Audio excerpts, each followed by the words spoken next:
Amém. Graças a Deus. Pega aí sua Bíblia em mãos aí, por gentileza. Tá? Nós estaremos conjecturando uma parcela da palavra do Senhor nessa hora.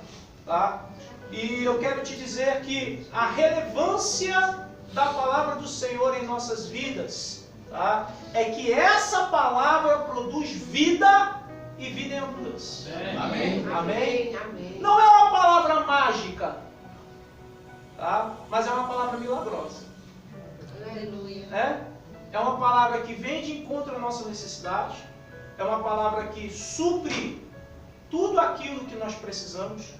Porque pensa numa palavra que supre tudo aquilo que a gente precisa, é a palavra do Senhor. Amém, Senhor. E eu quero te convidar nessa hora para que você tenha tranquilidade, tá? Para que você tenha sossego nesse momento, para a gente poder entender essa parcela da palavra do Senhor. Glória a Deus. O tema dessa mensagem hoje é: aprender a orar é o maior tesouro. Glória a Deus. Você pode repetir comigo? Diga: aprender a orar, Aprender a orar é o maior tesouro. Tesouro. Eu quero conjecturar com você sobre isso, porque a oração ela está associada à fé, sim ou não? A oração está associada à fé. Por que a gente ora? Porque a gente crê, não é verdade? E se a gente crê, a gente ora. Então, se eu creio e oro, acontece um milagre. Aleluia. Porque Jesus Cristo ensina assim, ó: pedi, pedi, e o que vai acontecer? Dá-se-vos. Nos será dado. Se eu creio e eu oro, a mim será dado, segundo aquilo que eu peço. Você está entendendo, queridos? Como Deus é grande, Ele nos deu a capacidade de crer e orar. Eu quero falar da oração, porque a oração foi o marco na vida de um moço. E eu quero falar da relevância desse moço. Para uns, tá? Para alguns teólogos, esse moço não representou muita coisa. Meu ponto de vista é que esse moço nos ensina muita coisa. E eu quero falar a respeito de um moço chamado Ismael. Tá? Então eu quero convidar você a abrir a sua Bíblia lá em Gênesis capítulo 21.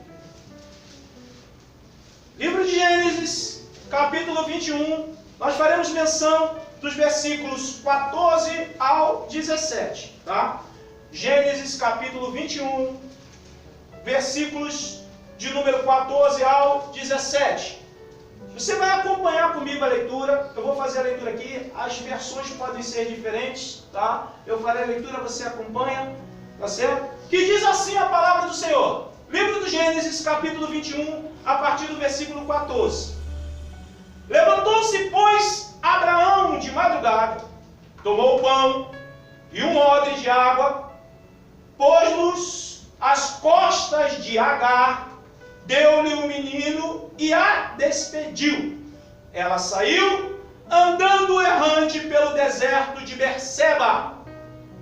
Tendo-se acabado a água do odre, colocou ela o menino debaixo de um dos arbustos e, afastando-se, foi sentar-se defronte à distância de um tiro de arco, porque dizia: assim não verei morrer o menino. E sentando-se em frente dele, levantou a voz e chorou.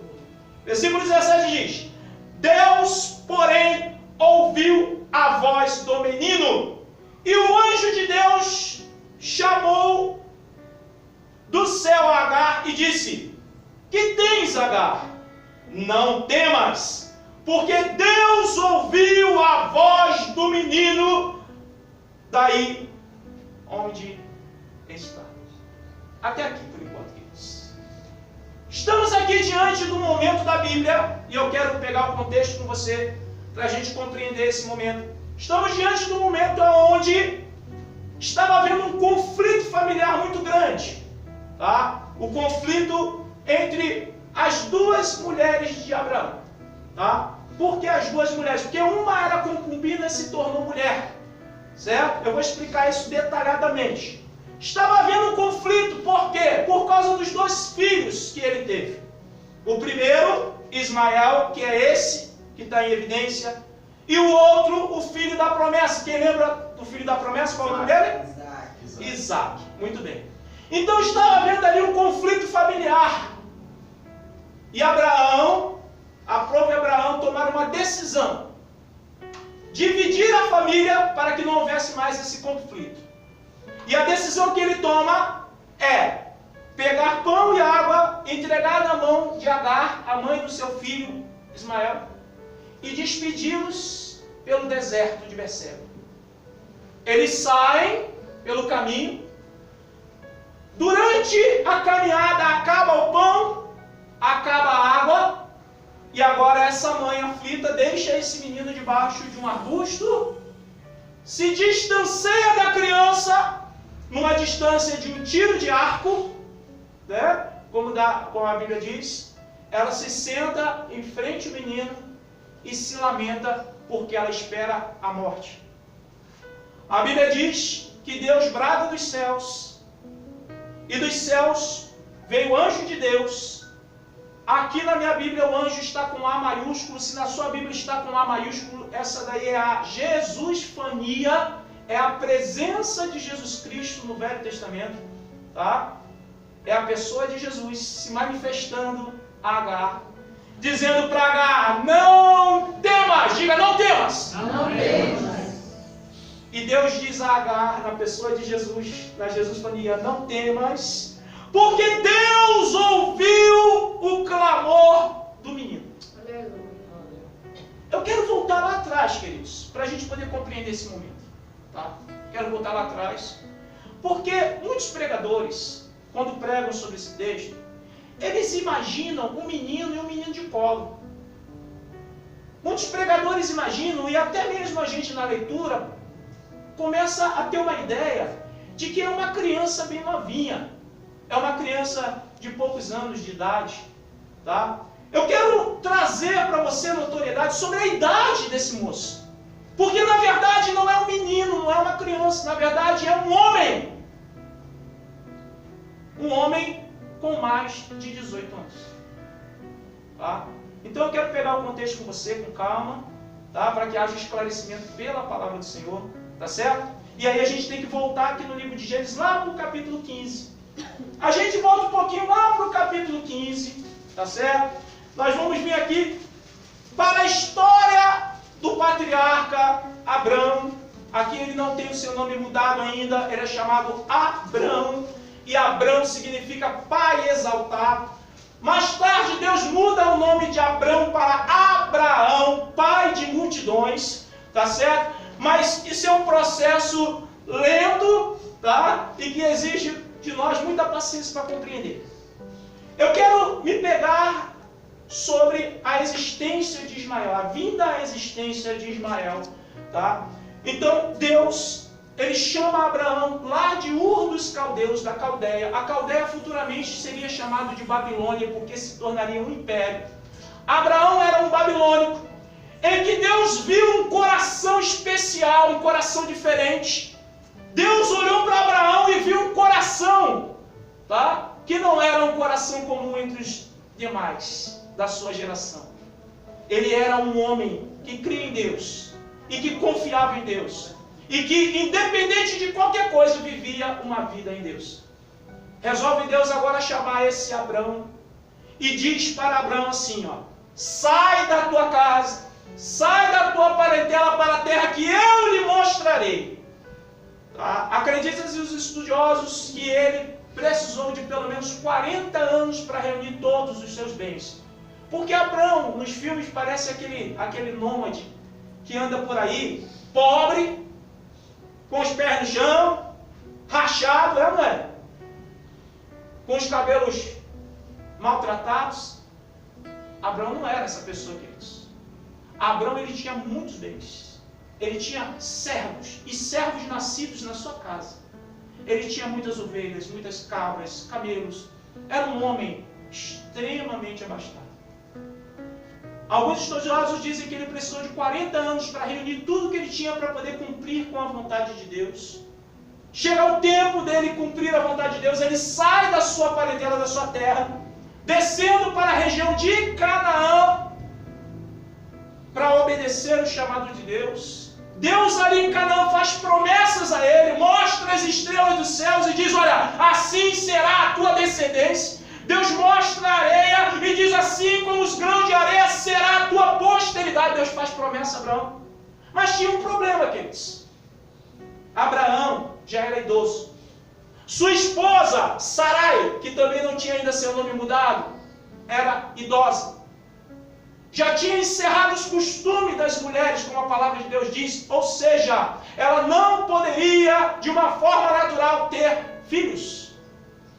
E agora Abraão fala com Deus e diz assim, Senhor, Senhor, e expressa a sua tristeza. Eu quero ler com você aqui no capítulo 15, a partir do versículo 1, que diz assim, ó.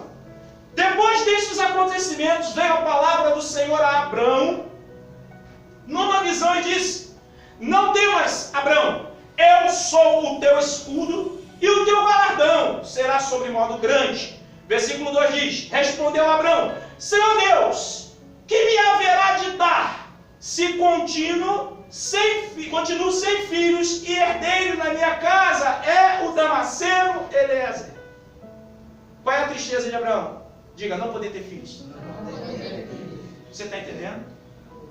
Ele está dizendo para Deus, tu está me prometendo abençoar, mas como eu posso ser abençoado se a minha tristeza é não poder ter filhos? Deus a partir daí faz promessa a ele. Deus a partir daí diz que ele teria um filho, e teria um filho da sua esposa. Da sua esposa. Deus é extraordinário, porque ele deixa a gente de queixo caído. Deixa ou não deixa? Deus deixa ou não deixa a gente de queixo caído, queridos? O fato é que, nesse interim, a sua esposa, por não acreditar muito nessa promessa, ela tinha uma serva, uma ajudante, né? uma assessora egípcia, chamada Agar.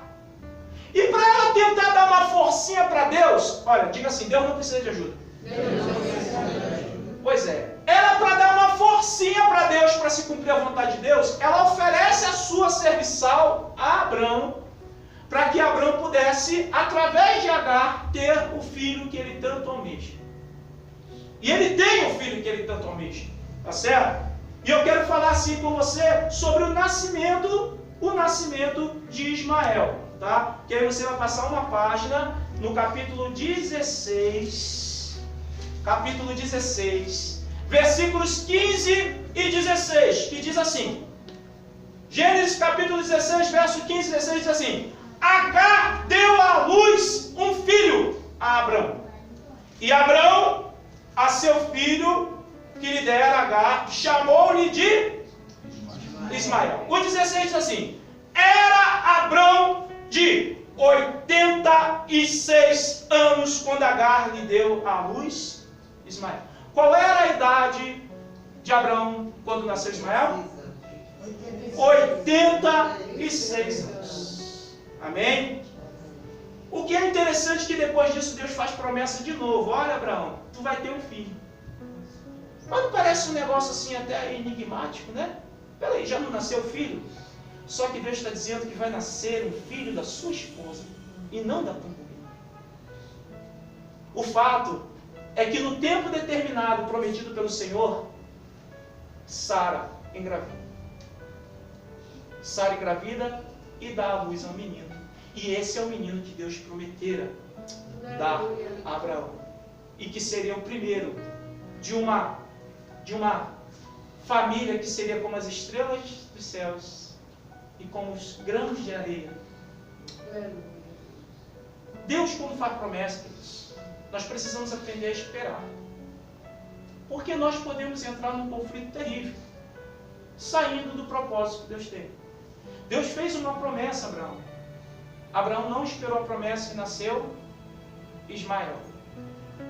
Dado o momento do nascimento de Isaac, tá? E a gente vai lá para o capítulo 21 e o versículo 5.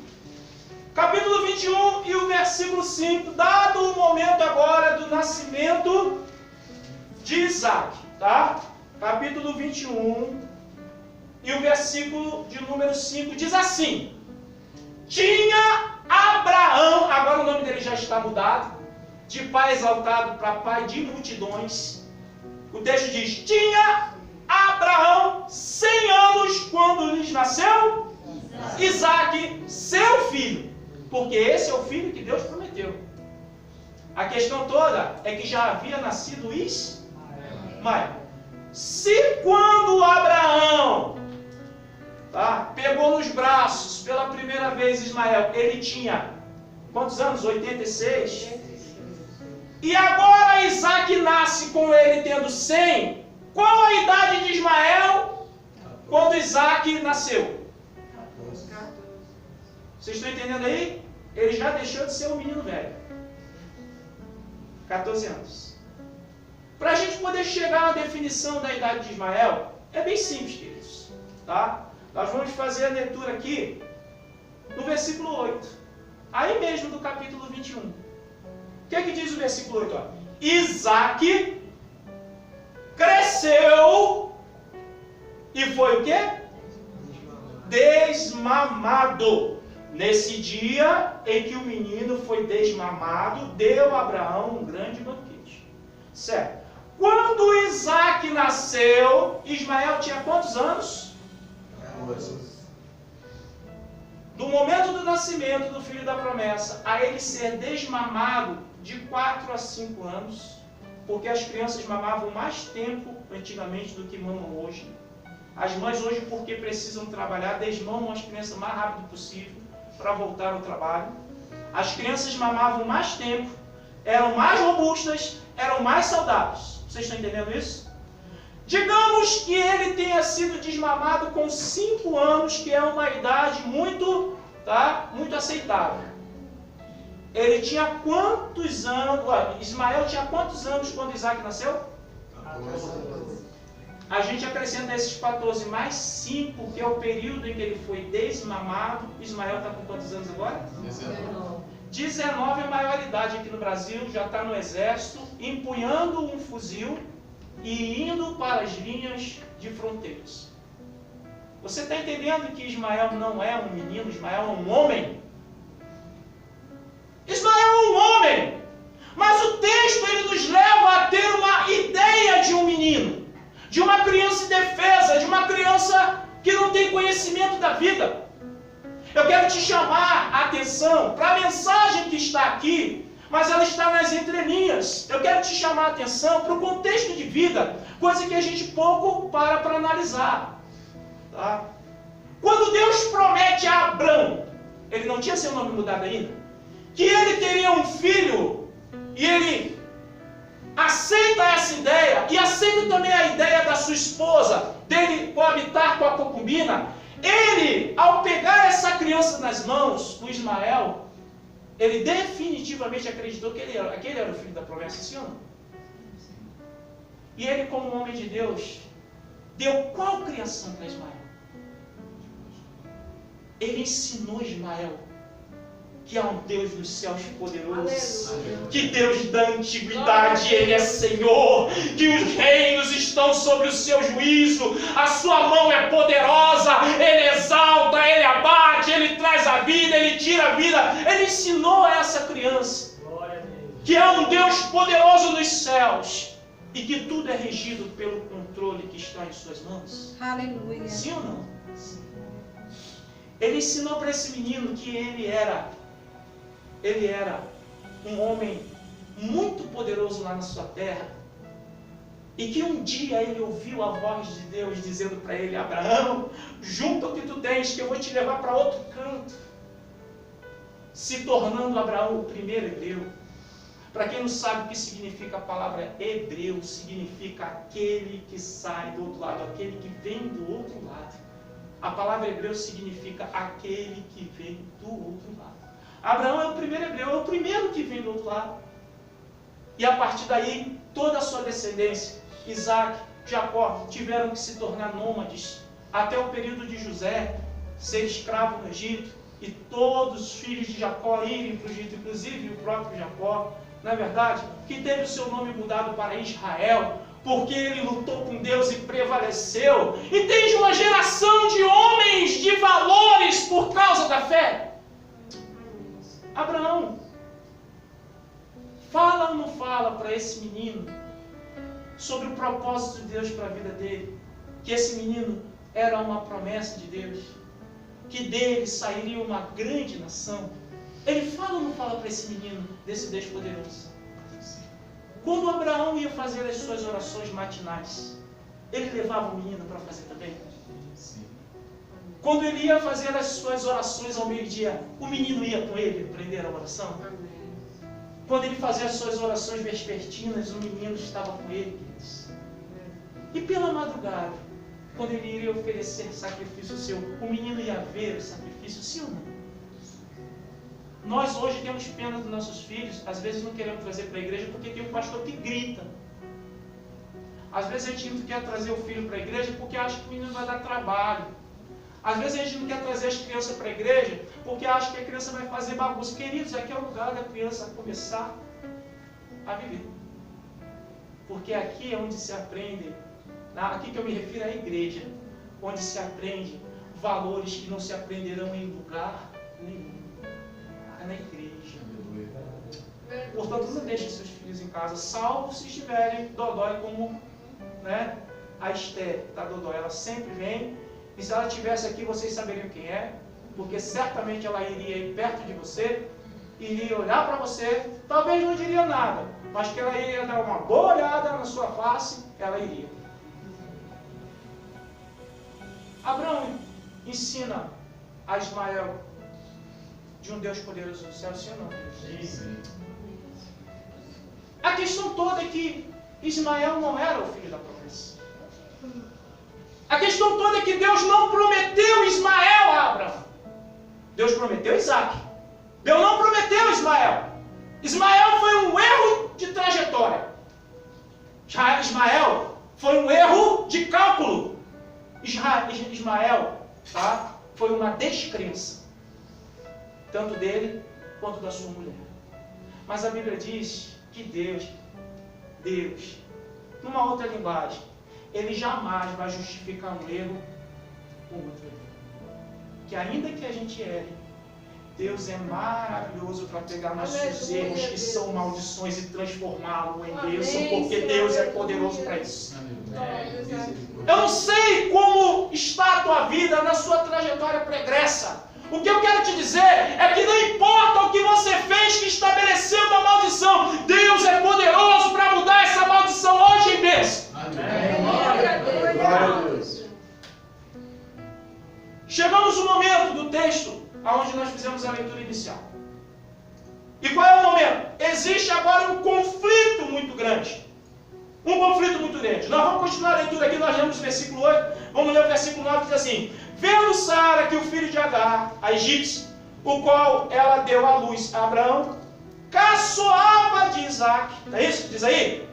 Disse Abraão. Aí diz assim: rejeita essa escrava e seu filho, porque o filho dessa escrava não será herdeiro com Isaac, meu filho. É uma briga de família por causa de herança, sim ou não? Interessante, né? Quando o dono dos bens está vivo, os filhos são tudo amigos, né? No contexto geral, né? Quando o dono dos bens morre, aí começa a briga pela herança. Isso não é acontece muito, queridos. O fato é que, versículo 11 diz assim: pareceu isso muito penoso aos olhos de Abraão por causa de seu filho, e ele está falando de Isaac, tá? Porque agora, quando se cumpre a palavra do Senhor e a sua mulher dá um filho, ele rejeita Ismael. Só que acontece alguma coisa com Ismael que não aconteceu com Isaac. Vocês vão entender já já. Tá? O texto diz assim, versículo 12: disse, porém, Deus a Abraão: não te pareça isso mal por causa do moço e por causa da tua serva. Atende a Sara em tudo o que ela te disser, porque por Isaac, por quem? Isaac. Será chamada a tua descendência. Parece até que Deus está abrindo mão de Ismael, sim ou não? Não parece que Deus está abandonando Ismael? Parece, mas nós vamos entender Deus mais na frente um pouquinho, tá, queridos?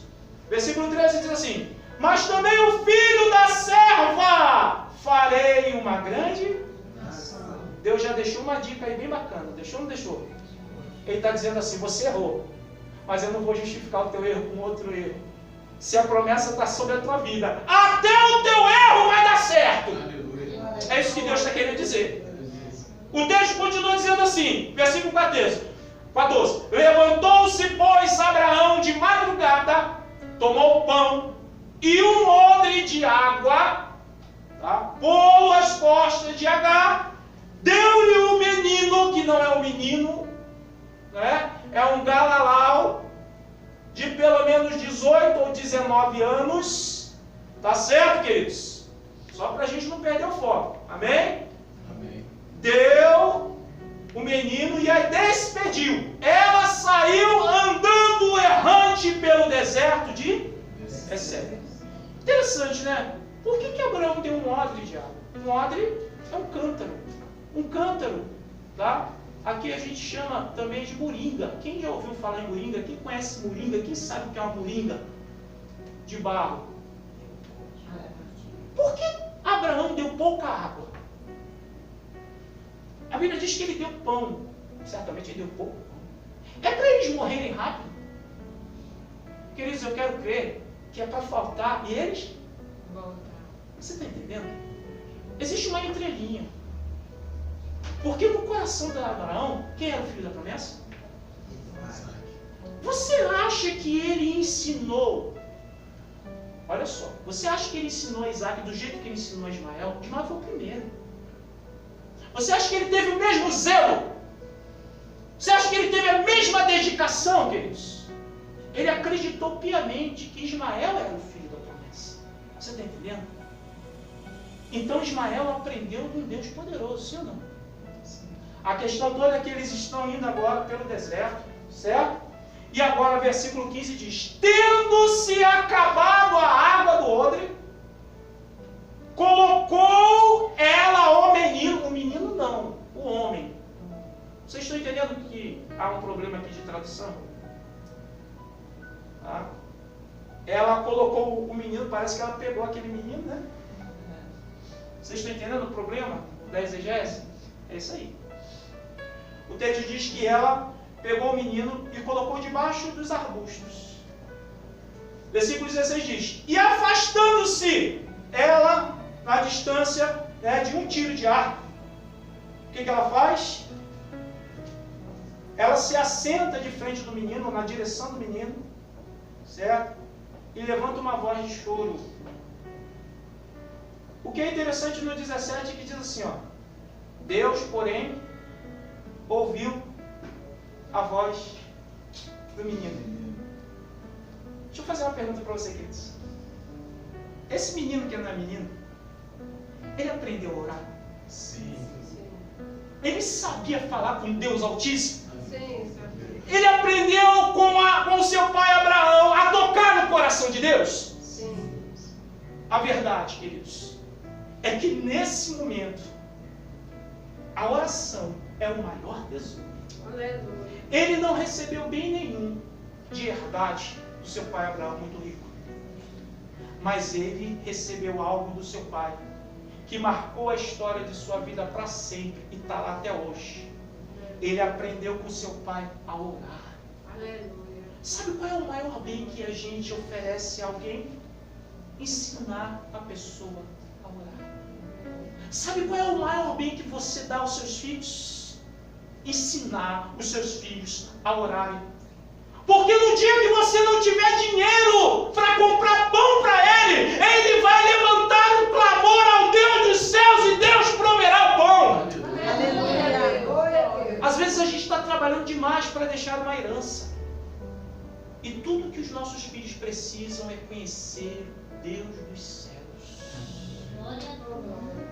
Deus deixou um ensinamento para Ismael tão grande, de como tocar o coração de Deus. E agora aquele menino velho de 18 anos está debaixo dos arbustos e está bem clamando ao Deus dos céus. Está bem clamando ao Deus poderoso que pode resolver essa situação. E Deus manda alguém que não é nada mais, nada menos do que Jesus Cristo. Não sei se o azinho de anjo aí está em A maiúsculo. Se está em A maiúsculo é Jesus Cristo, viu, queridos? E o que acontece, queridos? Deus manda o seu Filho, Jesus Cristo. E agora Deus faz promessa. E diz assim, no final do versículo 17: não temas, Agar. Deixa eu dizer uma coisa aqui para você, olha aqui para mim antes de eu completar. Para você que não sabe, existe 365 não temas na Bíblia. Na Bíblia existe um não temas para cada dia do ano. Você não vai repetir não temas de Deus nunca, porque para cada dia tem um não temas para aquele dia. Aleluia. Nós vamos começar uma nova semana amanhã, sim ou não? Sim. O patrão é opressor? Para uns não, para outros, não tem essa felicidade toda.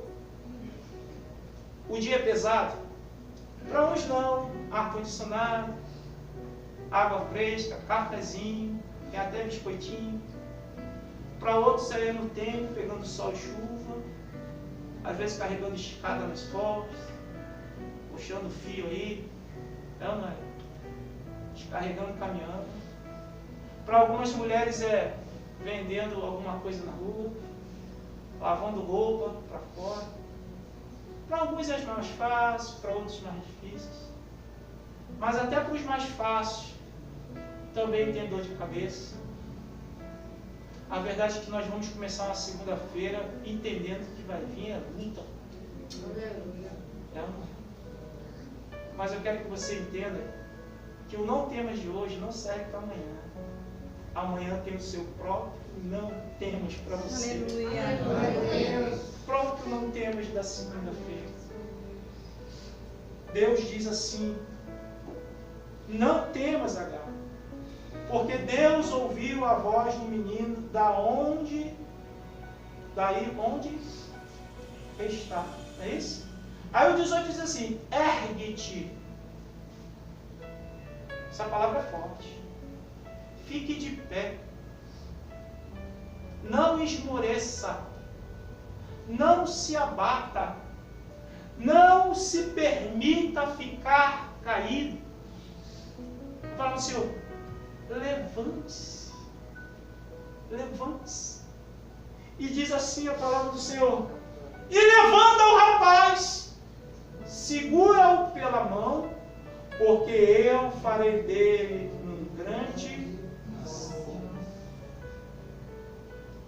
Na hora que esse moço achou que ia ter que voltar para pedir a comida ao seu pai, seria uma vergonha, eles foram despedidos. Onde está o brilho? Onde está o ego? Onde está a personalidade? De fato, esse moço não gostaria de voltar, sim ou não? Ele só poderia contar com um milagre, não é verdade? O que acontece aqui, queridos, é extraordinário. O que acontece aqui é brilhante. Porque às vezes a gente fica cego por causa dos problemas. Às vezes a gente perde a perspectiva, o panorama, o que está acontecendo ao nosso redor por causa das lutas. O que acontece aqui no versículo 19 diz assim: abriu-lhe Deus os olhos. E ela viu o que, queridos? Um poço de água. Oh, meu Deus! E indo a ele, encheu de água o odre e deu de beber. Agora é rapaz, né? A minha tradução. Versículo 20 diz assim: Deus estava com o que cresceu, mais ainda, né? Habitou no deserto e se tornou. Para você que não sabe, quem é Ismael? Ismael é o patriarca dos árabes, que vivem até hoje no deserto e que construíram os Emirados Árabes, né? Construíram aquela capital magnífica no meio do deserto, que a arquitetura moderna se espelha. Você sabe qual é a capital do deserto mais procurada pelos turistas? Alguém arrisca aí dizer?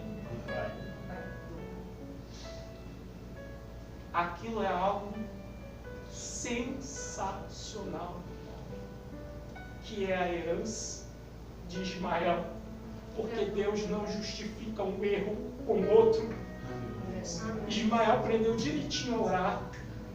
E quando ele orou com sinceridade.